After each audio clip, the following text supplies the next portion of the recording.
Alright.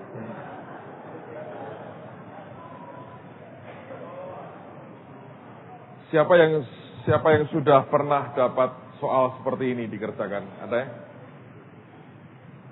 Orang Kalimantan ini. Saya dengar waktu dibuat di Kalimantan, ada seorang bapak marah sekali. Dia kerjakan sampai tertengah, dia sadar bahwa dia merasa terjebak. Padahal itu hanya karena ketidaktaatan. Ya kan, saudara ya? Jadi hari ini tidak membuat kita ingin menguji sampai di mana kemampuan saudara mengerti Alkitab. Pasti itu ada. Nanti kami akan bacalah. Tetapi yang paling utama adalah mengajar kita bahwa ketaatan itu perlu. Belajar dari hal kecil diikuti, Anda tidak akan terjebak di tengah-tengah. Karena orang itu salah memulai, akibatnya dia akan sukar untuk menyelesaikan dengan baik. Jadi saya harap pengalaman hari ini merupakan pelajaran berharga buat setiap kita. Yang sudah pernah dapat ya berkata, oh aku sudah pernah dapat ini, nilainya pasti baik. Mudah-mudahan. Tapi kalau tidak pun saya berkata ya tidak menyatakan apapun. Tapi kita ingin membuat saudara mengerti bahwa hal kecil jangan diabaikan. Ya kan jelas toh, baca dulu seluruhnya, baru dikerjakan. Tapi karena kita ini biasanya begini, didesak oleh karena waktu, ya. Lalu kemudian bagian-bagian awal terlalu gampang. Untuk berdoa, untuk ditaati terlalu mudah. Oh jelas tulisan nama, siapa. Kita kembali kepada asumsi kita waktu sekolah. Ya, waktu sekolah kan gurunya berkata, jangan lupa beri nama. Nah kita ingat itu. Jadi masing-masing itu punya paradigma, cara berpikir, cara pandang, yang tanpa Anda sengaja diterapkan dalam sesuatu yang sebetulnya baru. Nah kenapa ada tulisan Pak? Ya biar cuma nulis saja di situ, kan tidak harus Anda isi kan.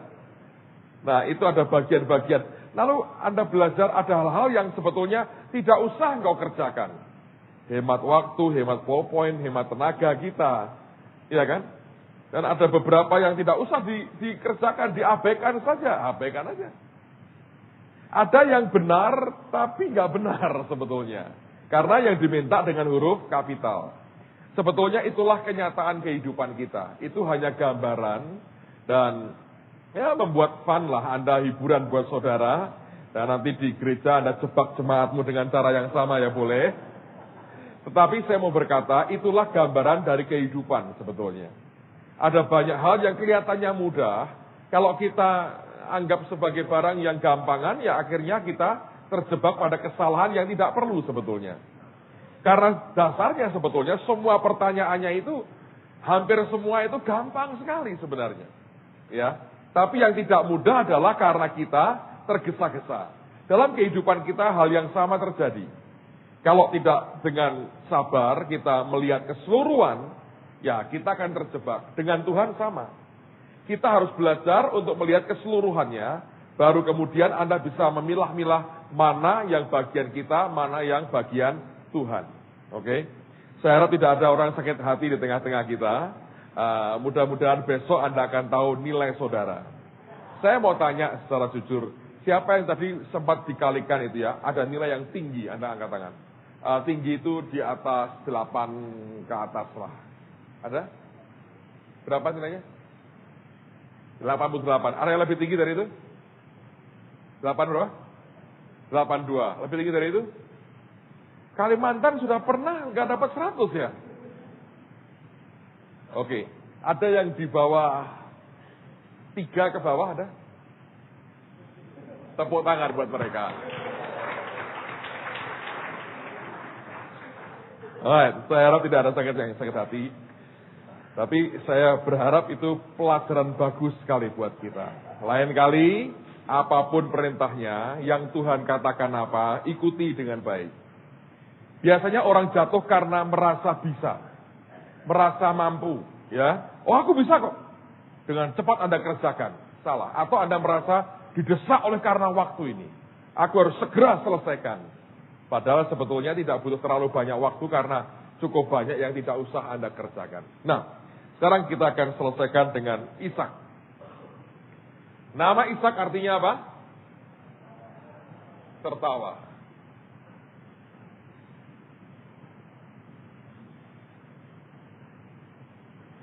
Ada banyak hal tentang Ishak, tapi hari ini saya ingin membatasi dalam kaitan dengan soal ketaatan. Coba buka di Kejadian 22, lihat pada ayat yang pertama sampai dengan ayat yang ke-8. Kejadian 22, ayat yang pertama sampai dengan ayat yang ke-8. Kejadian 22 ayat pertama sampai ke-8. Setelah semuanya itu Allah mencoba Abraham. Ia berfirman kepadanya, Abraham. Lalu sautnya, ya Tuhan, firman-Nya, ambillah anakmu yang tunggal itu yang engkau kasih, yakni Ishak, pergilah ke tanah Moria dan persembahkanlah dia di sana sebagai korban bakaran pada salah satu gunung yang akan kukatakan kepadamu. Keesokan harinya, pagi-pagi bangunlah Abraham. Ia memasang pelana keledainya dan memanggil 2 orang bujangnya beserta Ishak anaknya. Ia membelah juga kayu untuk korban bakaran itu. Lalu berangkatlah ia dan pergi ke tempat yang dikatakan Allah kepadanya. Ketika pada hari ketiga Abraham melayangkan pandangnya, kelihatanlah kepadanya tempat itu dari jauh. Kata Abraham kepada kedua bujangnya itu, tinggallah kamu di sini dengan keledai ini. Aku beserta anak ini akan pergi ke sana, kami akan sembahyang. Sesudah itu kami kembali kepadamu. Lalu Abraham mengambil kayu untuk korban bakaran itu dan memikulkannya ke atas bahu Ishak anaknya, sedang di tangannya dibawanya api dan pisau. Demikianlah keduanya berjalan bersama-sama. Lalu berkatalah Ishak kepada Abraham ayahnya, Bapa, saut Abraham, ya anakku. Bertanyalah ia, di sini sudah ada api dan kayu, tetapi di manakah anak domba untuk korban bakaran itu? Saut Abraham, Allah yang akan menyediakan anak domba untuk korban bakaran baginya anakku. Demikianlah keduanya berjalan bersama-sama. Nah, Anda perhatikan ya. Ini ada peristiwa menarik sekali. Nama Ishak artinya tertawa. Saya yang mau beritahu nanti hari Jumat, Der Stott akan bersama kita dalam 2 session. Dan Sabtu dan Minggu akan dengan kami di gereja. Dan Anda akan pesta rohani. Itu saya berdoa saudara akan nikmati manifestasi Tuhan. Kalau roh Allah kerja, siapa tahu pulang berbawa debu emas di tangan saudara. Oke? Nah, Ishak ini dari peristiwa ini sebetulnya pertama kali kata penyembahan itu muncul di Alkitab itu ada dalam Kejadian pasal 22 tadi, yaitu ketika Abraham berkata kami akan apa? Sembayang. Kata sembayang dalam bahasa Inggrisnya to worship, kami akan menyembah. Pengertian penyembahan pertama kali muncul itu bukan orang berbahasa roh, bukan orang nyanyi haleluya 12 kali, bukan orang mengangkat tangan. Penyembahan yang pertama, kalau Anda baca di Alkitab, ada yang mengatakan ini merupakan the law of the first mention. Ada hukum di mana sesuatu untuk pertama kali dimention, disebutkan, dinyatakan. Nah, kata penyembahan to worship itu dalam konteks Abraham mempersembahkan akan anak yang dia kasih, yaitu Ishak, sesuai dengan permintaan Tuhan. Kata penyembahan kita hari ini begitu enteng sekali. Ya, bobotnya begitu berkurang. Karena kita anggap penyembahan sama dengan bahasa roh, kita angkat tangan, kita menyembah Tuhan di gereja. Kita berkata, aku menyembah Tuhan. Saya berkata, ada benarnya. Tapi kalau kita melihat di Alkitab, berdasarkan the law of the first mention, kapan pertama kali sebuah kata itu muncul di Alkitab, kata penyembahan ini bukan sesuatu yang ringan, bukan sesuatu yang tanpa bobot sebetulnya. Karena penyembahan yang benar, yang dikatakan Alkitab untuk pertama kalinya sebagai worship, sebagai penyembahan adalah ketika Abraham mempersembahkan yang paling berharga dari hidupnya dan dipersembahkan kepada Tuhan. Nah, saya ingin berhenti dulu sebentar, saudara. Saya mau Anda dengerin baik-baik. Di dalam pengalaman kehidupan rohani kita, saya mau Anda mengerti begini. Ada saat-saat di mana Allah itu akan menguji kehidupan kita. Dan dari waktu ke waktu Tuhan memang menguji kehidupan kita. Setiap ujian itu akan berakibat tertentu yang luar biasa.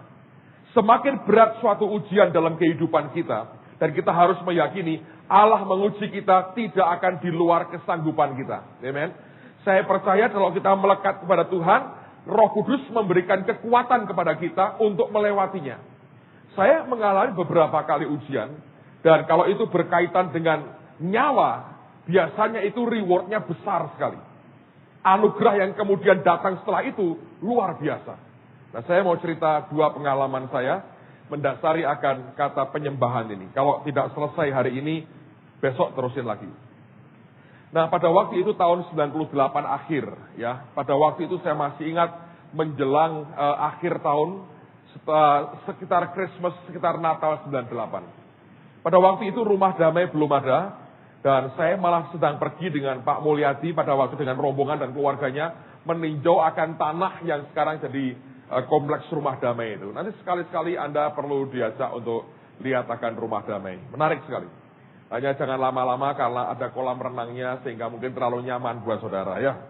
School of X kalah fasilitasnya dengan rumah damai. Well, pada waktu itu saya pulang dari tempat itu ya, saya nggak ada perasaan apa-apa. Hanya ada yang aneh di badan saya. Langkah kaki saya ini sudah tidak terkontrol. Jalan itu dengan limbung. Saya nggak tahu kenapa. Saya gosok gigi, ini tangan bisa meleset begini. Saya ngomong ke istri saya, aku kenapa ya? Nah, istri saya sudah ngantuk sekali. Dia berkata, tidurkan saja, nanti kan hilang sendiri katanya. Saya tidak tahu saya turuti apa yang dia katakan. Saya tidur pulas sekali. Kira-kira jam mungkin 2:30, 3:30 pagi, saudara. Saya terbangun. Nah, waktu saya terbangun, kaget sekali karena di sebelah saya, antara saya dengan istri saya, itu ada tengkorak manusia dan kepalanya menoleh ke saya begini. Ya. Saya lihat dengan mata telanjang. Langsung terus hilang. Saya ngerti, ini ada roh maut ini. Tapi badan itu sudah dalam kondisi yang sangat tidak sehat. Saya nggak tahu kenapa. Saya ke kamar mandi, terus saya ambil minum. Saya minum, saya balik ke kamar saya. Waktu saya mulai jalan ke arah tempat tidur, ini saya saksikan saudara. Mata saya tidak melihat langsung, tapi saya berasa betul dan saya dengar itu. Jarak kira-kira mungkin sekitar 2-3 meter sekitar saya. Saya mendengar bunyi kayak logam beradu kayak orang perang. Kencangnya luar biasa, ribut, rame sekali. Itu luar biasa orang perang. Nah, itu dunia roh sebetulnya. Anda mesti ngerti. Nah, waktu saya melihat begitu, perang besar. Bisa keluar di hati saya ngomong begini. Oh, ini toh yang namanya Tuhan berperang ganti saya. Jadi saya nonton begini, tidak nengking, tidak apa. Terus saya bilang, ya udahlah saya tidur lagi. Tidur saya bilang. Kira-kira 2 jam kemudian saya terbangun lagi. Itu masih begitu. Waduh, suaranya luar biasa. Pagi hari saya bangun, semuanya hilang. Saya ngomong sama istri saya, aku tadi malam mengalami luar biasa. Terus kemudian saya masuk kamar mandi. Nah, perhatikan. Waktu saya masuk kamar mandi, Tuhan bicara keras sekali. Nyaris audible. Dia berkata, kalau seandainya aku panggil engkau pulang sekarang, bagaimana? Ya. Tuhan tanya, kalau engkau aku panggil pulang sekarang, bagaimana? Saya nggak bisa punya pikiran lain.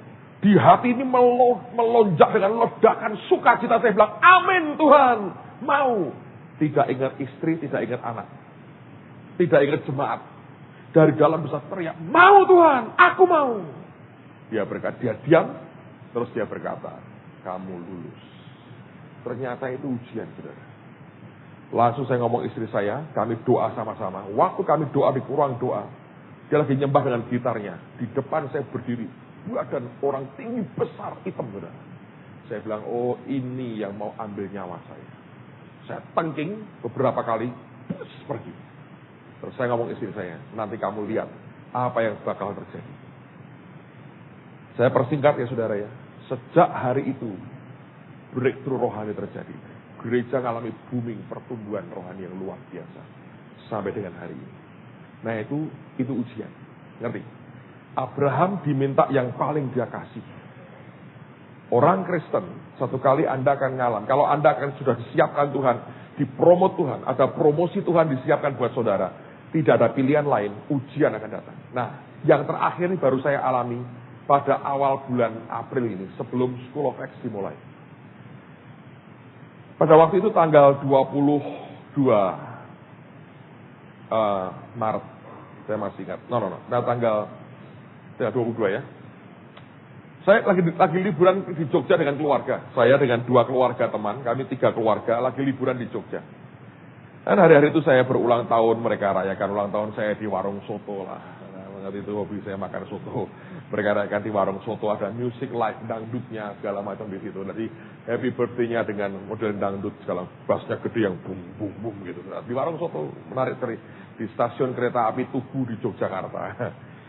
Sotonya sih kurang enak, tapi ya sudahlah. Itu bukan hal yang...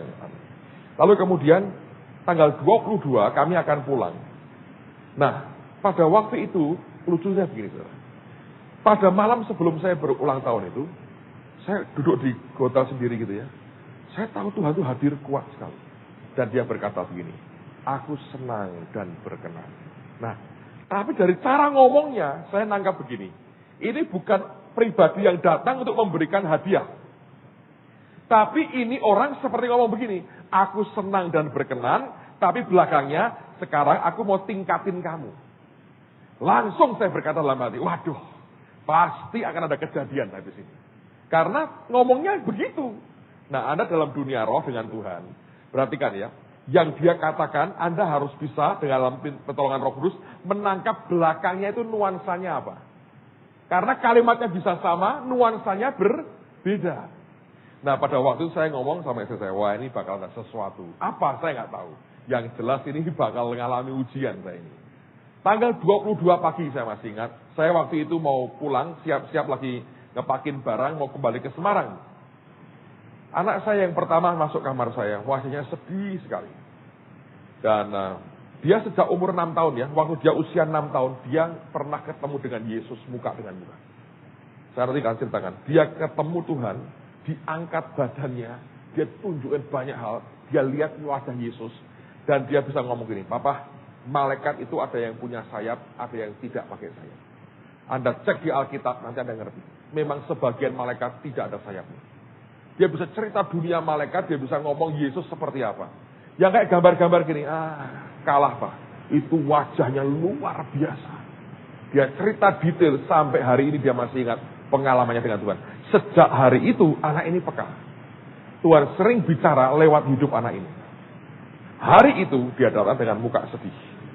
Nah, dia ini anak kalau ngomong dengan saya terbuka. Anak-anak itu dengan kami terbuka, bisa cerita apa yang terjadi. Lalu kemudian dia berkata gini, Pak aku sedih Pak. Kenapa? Saya dekat saya. Dia bilang, tadi malam aku mimpi. Saya langsung bisa ngerti. Wah ini soal kematian ini Pak. Karena dari cara ngomongnya dan dari pengalaman 2 hari sebelumnya saya ngerti, mesti ada kejadian. Nah dia ngomong begini. Saya bilang, kamu ngimpi apa? Terus dia ngomong, aku tadi malam mimpi Pak. Nanti pada hari ulang tahunku. Nah dia ulang tahunnya tanggal 29 Maret. Jadi seminggu lagi. Nanti pada hari ulang tahunku Pak. Papa mama itu meninggal dunia. Aku ditunjukin Tuhan. Mayatnya tidak ketemu. Terus yang jagain aku Cik Ripkah katanya. Tapi papa mama mayatnya aku nggak lihat. Tidak ditemukan mayatnya. Tapi aku diberitahu tanggal 29 pada waktu aku ulang tahun. Papa mama meninggal dunia. Nah, padahal saudara, tanggal 27. Ya, saya harus dengan istri saya berdua terbang ke Sydney. Dan memang berdua perginya. Saya mau tanya, Anda berangkat atau tidak? Ayo. Nah, ini. Bisa berkata, mimpi anak kecil, jangan diurusin. Atau, tapi saya kan kenal anak saya. Berkali-kali Tuhan pakai untuk menyampaikan pesan Tuhan. Waktu saya dengar begitu, saya tanya Tuhan. Tuhan, apa maumu? Apakah sudah waktunya kami berdua pulang? Atau memang ini apa? Tuhan seperti biasa tidak menjawab, saudara. Nah, karena Tuhan itu luar biasa. Kalau dijawab semua nggak ada lucunya, saudara. Ini luar biasa. Dia malah berkata begini. Nah, ingat, dia berkata, ingat Abraham. Pada waktu aku suruh dia menyerahkan Ishak, dia tidak bicara dengan satu orang pun. Ayo. Tidak ngomong ke satu orang pun. Istrinya nggak diberitahu. Coba kalau dia ngomong pada Sarah. Sarah, aku mau pergi ya bawa anakmu. Kenapa? Aku mau sembelih dia. Wah, Abraham disembelih dulu sama Sarah, saudara. Iya kan? Nggak ada indikasi dia rundingan sama istrinya. Pasti istrinya berkata, sebelum kau sembelih anakku, kamu aku sembelih dulu katanya. Pasti itu. Ini anak ditunggu-tunggu. Rahim sudah kering bisa keluar anak lagi. Masa dibawa kemudian disembelih? Atau dia bisa ngomong kedua bujangnya. Dan kedua bujangnya tidak diberitahu. Dia berkata begini, kami mau naik, kami mau nyembah. Nanti kami kembali. Jadi mereka gak tahu. Ishak pun tidak diberitahu. Sampai di atas, diikat langsung aja tersiap. Hanya karena dia lulus. Lewat semuanya. Saya ngerti yang dia mau. Tuhan mau berkata begini. Jangan bicara dengan siapapun. Ayo. Saya ini, ya saudara, kami punya hubungan dekat dengan Pak Yusak. Ada teman-teman nanti kalau Anda akan diajar mereka, hamba Tuhan kayak Ibu Nani itu peka dengan suara Tuhan. Saya berkali-kali berkata, beliau kalau dengar suara Tuhan itu audible. Jadi tahun lalu kalau ngajar tuh banyak yang konseling, terutama soal judul. Ke Ibu Linda Bernard itu juga peka. Dia kalau nubuat dapat penglihatan itu seperti, kalau nubuat itu seperti baca tulisan. Banyak orang kan impresi di hati. Ini orang ini baca tulisan. Kayak lewat gini dibaca sama dia. Itu nubuatnya gini. Nanti minggu depan anaknya dilayani beliau. Nanti ada Pak Samuel Dudi. Itu orang saudara. Perbuatan orang di kamar mandi pun dia tahu. Serius. Nanti ada buktiin. Tahun pertama ada satu anak itu ya. Ini punya tato di sini ya, tato. Ya tato apa? Tato harimau atau apa? Tato. Dia ngomong gini dalam hati. Kalau dia bener hamba Tuhan, ngerti nggak ada tato di dadaku, sinda tatonya apa? Ngomong dia sih. Baru ngomong di mulut, dia hati-hati. Baru ngomong begitu, si Pak Dudiknya di belakang, didatangi. Tuhan berkata, di dadamu ada tato harimau. Kaget nangis saudara. Kok ngerti? Nanti ada buktiin. Lihat nanti saudara. Saya beritahu ya, ini orang-orang gini. Nah saya kan dekat dengan mereka. Seriously dekat saudara. Jadi secara manusia, kalau Anda mengalami begitu, ambil aja handphonemu. Cek, cek, cek, cek, cek, cek, ngomong dong. Tolong doakan, Tuhan ngomong apa. Ya tak? Tidak boleh. Dan tiba-tiba keinginan untuk seperti itu hilang. Pertanyaannya adalah, berangkat tidak tanggal 27?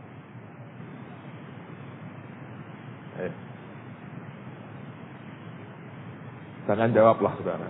Nanti kalau engkau diuji Tuhan, itu jawaban buat saudara.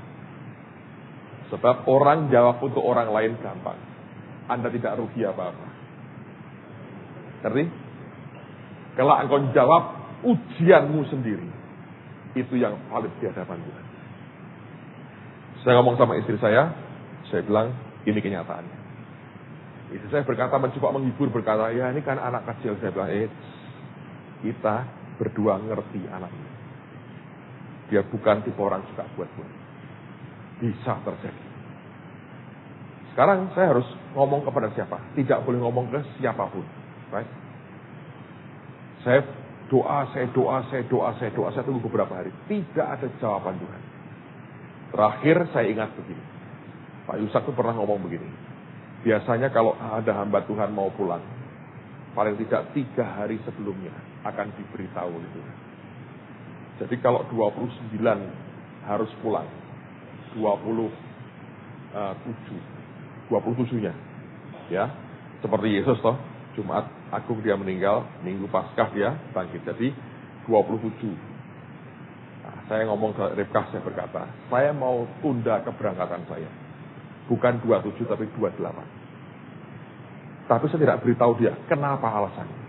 Beberapa teman di kantor sudah mulai resah, karena mereka berkata, tidak biasanya ini begini. Kenapa ini pergi kok rasanya aneh. 27, kalau saya berangkat malam hari, 28 saya nyampe. 28 itu sebetulnya acara mereka mau ajak saya jalan-jalan di Sydney. Tapi kalau saya potong 28 baru berangkat, 29 saya mau mulai ini nggak masalah. Saya tidak membuang pelayanan satu saja pun. Jadi yang saya buang jalan-jalan saya. Terus kemudian saya berkata gini, saya tunda sampai 28 malam saya berangkat. Saya mau tunggu Tuhan. Saya nantikan dari 27 saudara. Tuhan tidak bicara apa-apa. Yang kemudian belakangan saya tahu, ada beberapa orang yang hari-hari itu bisa punya pikiran begini. Kalau Pak Petrus Agung meninggal, apa yang kita mesti buat? Termasuk itu, Pak Pimul itu, anak-anak rumah damai itu. Lagi mandi, bisa ngomong gini. Ini kalau Pak Petrus meninggal, ini penguburannya siapa, anaknya yang kita mesti urus. Dia mikirnya begini, kaget loh, aku mikir begini. Ditengi, saudara. Tapi itu beberapa orang. Ayo. Kok bisa dalam waktu yang bersamaan, beberapa orang punya pikiran bahwa orangnya akan mati. Akhirnya saya berangkat 28. Nggak ceritain, saudara. Sampai sekarang masih bekasnya masih ada. Sampai di airport, biasanya anak saya itu nggak pernah anterin kami ke airport, saudara. Hari itu 2 yang nganterin. Yang satu lagi les, yang satu yang 2 nganterin. Yang kedua dan ketiga. Sampai di airport itu ya, yang anak laki saya, mamanya dipeluk terus. Di depan mata saya bilang, apakah ini seperti perpisahan? Serius, dipeluk. Terus keluar, lari keluar. Masuk lagi, peluk mamanya lagi. Wah, saya berkata, wah bisa kejadian. Nggak pulang. Tapi Tuhan bilang tidak boleh ngomong ke orang-orang. Udah di ruang tunggu di airport ya. Diberitahu pesawat mau berangkat malam itu ke Jakarta. Jalan keluar dari lounge tempat kami tunggu duduk tuh. Baru jalan mungkin keluar itu 3-4 langkah. Istri saya tuh bisa terkilir kakinya. Itu kayak ada lubang kecil, masuk begitu terkilir. Langsung bengkak, saudara. Jadi jalan ke airport pincang. Sampai di pesawat naik, bengkak gede sekali. Sampai Jakarta sudah duduk di kursi roda. Tidak bisa jalan.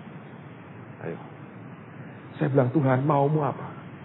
Apa engkau suruh dia kembali ke Semarang? Supaya kalau mati cuma satu, anak-anak ada yang ngurus. Tapi istri saya berkata, jangan khawatir. Sudah, jalan terus. Kita harus sampai Sydney sama-sama. Kamu yakin? Dia bilang, yakin. Nah itu loh saudara. Anda kalau punya istri ya, nggak seimbang gawat. Tapi kalau sudah saling menolong, Anda akan kuat. Dia secara manusia sudah bengkak kakinya. Mau ngapain ke Sydney? Terakhir saya godain dia, wah kamu keren loh. Ke Sydney ngapain? Cuman pijit kaki.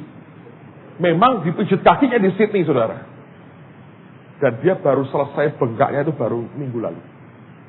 Rupanya cukup parah. Dan itu yang terkilir, dokter berkata itu sudah bagian urat yang hampir tidak pernah terkilir orang biasa.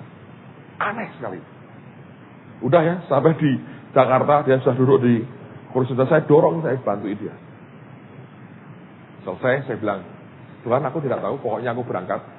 Aku sudah janji melayani, apapun terjadi, aku serahkan dalam tangan.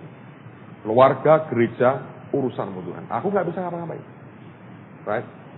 Aku sudah lakukan yang kau mau, aku tidak ngomong satu orang pun, tidak saya beritahu. Pesawatnya berangkat. Dari Jakarta sampai ke Sydney, itu kena turbulence, kena badai, goyang terus. Tapi yang paling parah sebetulnya, 1 jam sebelum landing di Sydney. Saya sudah 20 tahun, saya gunakan jasa pesawat terbang. 20 tahun. Saya belum pernah ngalami yang namanya diguncang di udara seperti itu. Ngeri sekali. 1 jam lebih. Guncang begitu. Saya biasanya kalau gitu nggak muntah. Kali itu sudah hampir muntah nggak kuat sudah. Saya bilang, apakah ini saatnya? Kalau itu, boom! Persis itu tanggal 29. Kalau jatuh, hilang di gurun Australia, saudaraku. Selesai. Dan betul itu mayatnya nggak ketemu, mimpi anak saya jadi kenyataan. Udah, saya bahasa roh, saya bilang, Tuhan, apa maumu? Apakah ini saatnya? Tidak ada jawaban. Guncang. Saya bilang, ya udahlah, apa kita bisa ngapain? Saudara? Pada waktu itu, Roh Kudus bicara pada saya. Nah, ini yang luar biasa. Dia tidak ngurusi bahwa saya mati hari itu atau tidak. Tidak ngurusi dia. Dia hanya berkata begini. Kalau ya, saya tidak berkata pasti. Kalau gereja A, saya sebut, bisa punya berhala. Menurut kamu apa kira-kira berhalanya? Oh, saya bilang, sistemnya Tuhan. Ini dia bangga dengan sistemnya. Kalau gereja B, oh pasti ininya Tuhan. Kok gereja sih? Oh ininya Tuhan. Terus dia bilang, kalau gereja tempat kamu melayani, ada berhala. Berhalanya apa? Itu perkataan masuk di hati. Bus. Saya nggak bisa jawab bukan karena tidak tahu. Saya langsung tahu. Tapi detik yang sama saya bisa merasakan hatinya. Terus saya ngomong ke istri saya bilang, ini Roh Kudus tanya. Gereja A, gereja B, gereja C. Aku jawab. Dia tanya sama aku. Kalau di gereja tempat kita melayani, kalau itu bisa ada berhalanya. Berhalanya. Dia pandangin saya, dia berkata, Petrus Agung berhalanya. Jadi, saya ngomong ini konsekuensi ya saudara ya. Dengar baik-baik. Ini serius kan. Beberapa dari Anda mungkin one day akan dipakai Tuhan luar biasa. Kalau pengurapan Tuhan turun, anugerah Tuhan turun, saudara akan jadi perhatian orang. Pilih. Kalau engkau mendoakan dan orang mengalami kesembuhan, mengalami mujizat, orang akan berpaling melihat saudara. Kalau saudara berkhotbah, orang diberkati dan orang berkata, kok seperti tahu hidup saya. Believe me, Anda akan dicintai orang, Anda akan dikagumi orang, lama-lama dipuja-puja orang. Kalau counseling yang engkau buat menjawab begitu banyak persoalan orang, Anda dengan sendirinya akan disenangi orang. Tidak ada niat hati sebetulnya semua tiap hamba Tuhan itu ingin, pokoknya aku pengen ngetop, sebenarnya nggak ada. Tapi ketika waktu berjalan, waktu kita melihat anugerah Tuhan begitu besar, ya Alkitab itu menyertakan banyak hal kepada kita, semua kenyataan begitu. Tapi kalau kita jujur berkata ketika semua anugerahnya limpah, ya orang otomatis melihat kepada manusia itu yang berbahaya. Nah beberapa tahun terakhir ini kami diberkati Tuhan luar biasa. Mau tidak mau, suka tidak suka, orang akan berkata, aku diberkati Pak, aku diberkati Pak. Tapi yang berbahaya adalah kita menjadi berhala bagi orang lain. Ayo. Saya ngomong terbuka apa adanya. Orang-orang kalau sudah datang, oh saya kalau enggak dengan Pak Petrus Agung tidak mantap. Saya bilang, apa nasi ayam tidak mantap itu. Ya. Tapi itulah manusia. Baca di Alkitab. Ketika Paulus dan Barnabas melayani, kuasa Allah dinyatakan luar biasa. Orang nyembah mereka. Hermes dan Zeus. Dikasih korban, dibakarin dupa. Mereka hampir-hampir tidak bisa meyakinkan mereka bahwa mereka itu manusia biasa. Baca di Alkitab. Itu side effect-nya. Efek sampingan dari suatu ministry. Yang kita mesti waspadai, sudah. Tapi saya berkata Tuhan itu luar biasa baiknya. Luar biasa. Saya tahu ada banyak orang mendoakan saya. Dan saya sadar justru pada waktu minggu-minggu terakhir sebelum ke Sydney, saya ngerti betul, aduh ini tidak beres. Mereka ngelihat dengan cara keliru. Itu side effect-nya. Kita tidak pernah meng-create itu, tapi dengan sendirinya masuk. Saya berkata, Tuhan, aku ngerti yang Engkau mau. Dan saya berkata, apakah Engkau melihat aku ini berhala hari ini? Dia bilang tidak. Tapi aku hanya ingin mengingatkan kamu. Hati-hati. Jaga hati. Amen, saudara. Nah, ketika dia berkata, jaga hati.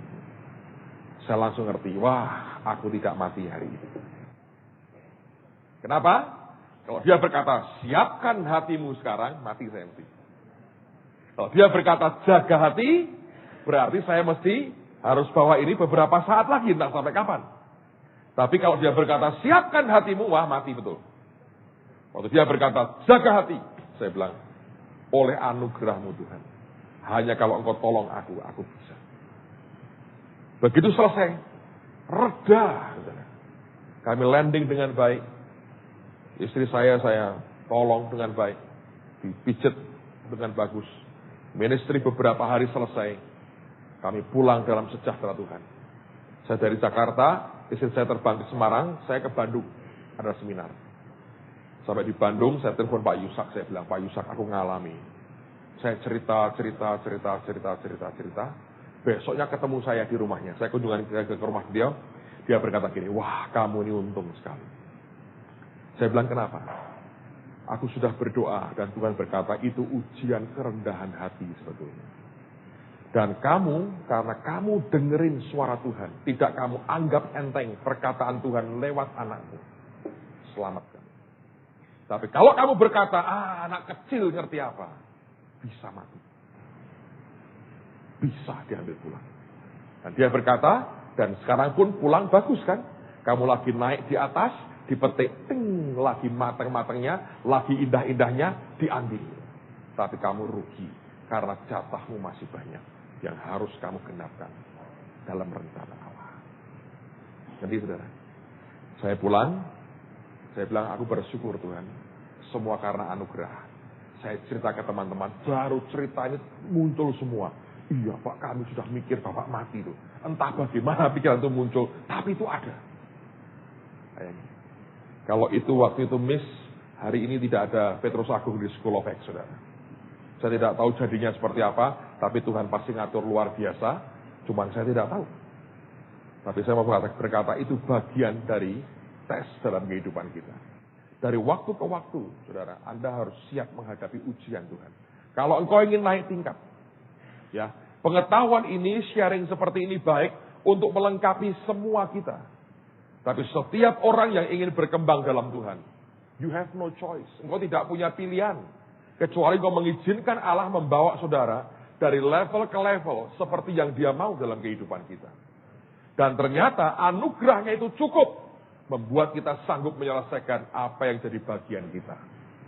Begitu selesai, saya bilang dalam hati, saya bilang, oke Tuhan, aku sudah engkau uji lagi, sekarang apa yang engkau mau. Dan sekarang ini saya mengerti saudara. Mungkin ini satu di antaranya, saya masih belum jelas. Tapi kalau tidak ada perubahan, hari ini kita akan buat agreement. Kita akan beli tanah 2,8 hektar untuk gereja. Dalam anugerah Tuhan. Kita belum punya uang secara utuh. Tapi saya punya iman dalam hati saya. Segera kita bisa lunaskan dalam waktu yang jauh lebih cepat dari yang kita bayangkan. Tadi siang beberapa teman dari teman-teman para tua-tua gereja datang ke saya dan kita masih runding beberapa detailnya. Siang ini mereka akan runding dalam satu siang dan mungkin jam 3 sore hari ini kita bisa akan dapat finalisasinya. Kalau itu terjadi, maka Tuhan akan berikan ke kita tanah minimal 2,8 hektar. Dan saya berdoa kita akan bangun gereja Tuhan di tempat itu. Amen. Luar biasa. Itu bagian. Cepat. Dan saya mau beritahu saudara ya, saya bersyukur kepada Tuhan dengan semua anugerah yang Dia beri. Semua yang dari Allah itu luar biasa. Ya, saya ini sudah diomongin Tuhan. Kamu nanti nabur sekian. Nanti kelak kalau waktunya saya beritahu lah. Saya nggak mau promote sebelum saya buat apa yang saya buat lah. Rasanya tidak etis. Dia bilang kamu tabur sekian. Baik Tuhan. Itu berarti seluruh uang yang saya ada dan berikut barang masuk semua. Saya sudah beritahu anak-anak saya, mereka sudah mulai mengerti. Mereka berkata, waduh Pak, kok itu Pak? Saya berkata, aku ngerti kamu ngerti barang baik, Tuhan juga ngerti barang baik. Tuhan kalau minta itu tidak terlalu banyak kok, Dia hanya minta semua. Saya berkata begitu. Tapi saya ajari mereka, ini kamu nanam ya, kamu nabur. Nah ini nuainya apa Pak? Jangan ditunggu-tunggu, jangan diharap-harap. Percaya Tuhanmu itu baik, luar biasa. Lalu anak saya yang paling gede, saudara. Ini teman ngobrol saya sering kali. Dia ngomong begini, iya Pak ya. Bapak ini kan pendeta ya. Bapak kan bukan pengusaha ya. Bisa punya ini, itu kan karena Tuhan. Saya bilang ya. Nah, ada jemaat yang mulai bergerak hatinya. Ya, Sir Konsen memberikan $60,000 akan dia bawa nanti kalau dia ke Semarang sekian bulan lagi. Tapi yang menarik ada beberapa jemaat. Ini terakhirnya diberitahu. Satu lagi jemaat, dia punya tanah di Ungaran sih. Nggak tahu luasnya berapa. Dia sudah berkata gini. Ini akan saya jualkan dulu atau tanahnya saya berikan gereja langsung. Ya kita berkata kalau kamu bisa jualkan dengan harga lebih baik, akan lebih mudah buat kami untuk kelola. Tapi mulai, kita tidak akan buat penggalangan dana. Saya sudah berkata, tidak ada janji iman, nggak ada penggalangan dana. Yang ada orang-orang yang biar digerakkan hatinya oleh Tuhan sendiri. Saya ini bukan orang yang tipe suka drive jemaat. Ayo memberi. No, saya nggak mau begitu. Nanti Anda akan belajar ya. Biarkan roh Tuhan kerja dalam hati mereka. Nanti Anda akan lihat korban itu sukacita diberi. Nah, kalau tidak ada perubahan, saya berharap dalam hari ini, jam 3 nanti, ada decision sudah kita ambil. Berarti dengan demikian kita dapat 2,8 hektar. Mungkin ya, itu luasnya hampir mirip seperti zaman Getsemani ini. Saya nggak bisa bayangin bahwa itu ternyata gede sekali. Saya itu buta soal tanah. Saya pikir tanah 2,8 hektar itu ya sedikit tanah. Tapi ternyata kita diberitahu ini Getsemani ini kira-kira hampir 3 hektar. Ya, kira-kira mirip seperti Getsemani sampai ujung-ujung sampai ke bawah. I think luar biasalah Tuhan itu. Saya mau beritahu saudara ya, itu bagian yang Allah anugerahkan dalam kehidupan kita. Saudara tahu? Begitu Abraham selesai mempersembahkan Ishak dan Tuhan berkata, berhenti Abraham. Aku tahu engkau mengasihi aku. Aku tahu hatimu. Semua ujian itu membuat Tuhan ingin mengerti akan hati kita. Tangkap ya. Kalau Allah mengerti akan hati kita, itu yang cukup buat Tuhan. Anda tidak bisa berkata, sekarang Tuhan, aku gak diuji sekarang. Gak mungkin. Nanti ada waktunya, Allah akan melihat akan hati kita. Yang dilihat itu apa? Reaksi kita bagaimana? Ketika engkau menghadapi suatu ujian, reaksimu apa? Ketika reaksi itu muncul, Allah berkata, nah itu yang dia lihat. Apakah itu berkenan di hadapan Tuhan atau tidak berkenan di hadapan Tuhan. Nah, itu bagian dari kenyataan kita. Nah, ketika Abraham selesai dengan Ishak, dia langsung melihat akan seekor domba, ya, yang tanduknya tersangkut pada semak duri, dan itu yang dia gantikan untuk menaikkan korban di hadapan Allah. Dan di situ dia berkata, Allah adalah Jehovah Jireh. The Lord is my provider. Dan kata Jireh artinya, terjemahan hurufiahnya, to see ahead, melihat ke depan. Orang yang mau diuji oleh Tuhan, ketika dia melewati ujian Allah, mata rohanimu akan melihat ke depan. Engkau akan berkata, aku melihat yang di depan, to see ahead. Dan di situ engkau berkata, dia adalah my provider, yang menyediakan segala yang aku butuhkan dalam kehidupan. Lusa, saya akan ke Jakarta pagi. Saya memang akan berbicara menyampaikan firman di tempat persuan doanya Bapak Pendeta Alex Abraham. Tapi saya punya 2 purpose. Satu, saya memang diminta untuk menyampaikan firman. Pak Alex sedang akan membangun Menara Jakarta Tower. Kalau ini terjadi nanti kelak akan merupakan tower tertinggi di dunia. Ujungnya nanti akan ada tempat doa pendoa kumpul mendoakan Indonesia di sana. Ada tempat untuk broadcasting. Nanti ada liftnya naik, ada tempat hall untuk kenegaraan. Ada office space-nya, ada hotelnya, tapi ada towernya naik begini. Nah, di paling ujung itu tempat orang berdoa. Nah, Anda mau tahu ketinggiannya? Kalau Anda naik pesawat terbang, pada saat di mana pesawat itu mengeluarkan roda, zing, itulah ujung daripada menara itu. Jadi di atas pun Anda bisa, kalau tidak tahan, telinganya bisa, itu kan goyang, luar biasa. Irabasyata karam, begitu. Itu akan jadi menara tertinggi di dunia. Biayanya sekitar 2 triliun. Nolnya berapa, hitung sendiri, saya pusing soal angka. Saya ngomong terus terang jujur, saya tidak punya iman segede itulah. Itu mainannya Pak Alex. Pak Alex itu gereja nginden 200 juta lebih. Itu mainannya beliau lah. Tapi ya saya mau berkata begini, saya memang diundang untuk bicara dalam fellowship yang dia buat. Tapi yang kedua ada dorongan di hati oleh Tuhan. Kami ini diberi satu ruko di Jakarta, 4 lantai. Nggak terlalu besar, saudara, tapi itu gift, pemberian, korban. Dan kami pengurus sepakat bahwa ini pun akan kami tabur. Kalau dijual ada yang berkata mungkin bisa 200 juta. Tapi saya berkata, kita kan butuh uang hari ini. Yang terbaik untuk orang butuh uang caranya apa? Nabur. Ngerti? Jangan ngumpulin. Akan timbul masalah. Kalau kita butuh uang, nabur. Mari kita sacrifice.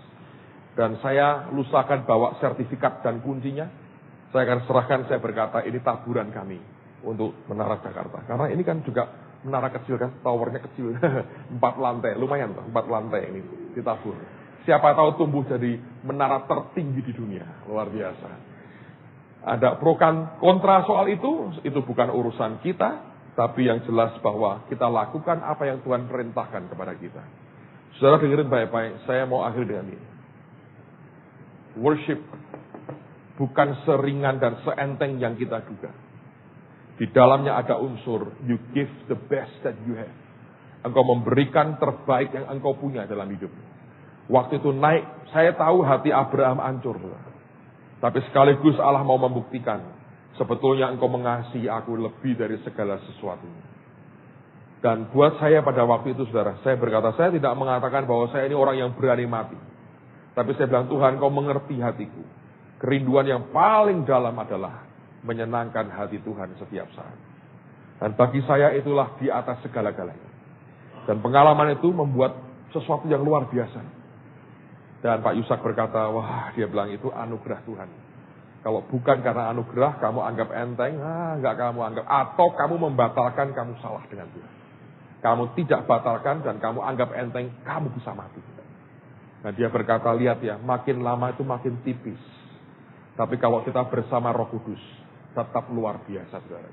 Apapun yang dia perintahkan dan yang dia minta dalam kehidupan kita, just do it, lakukan saudara.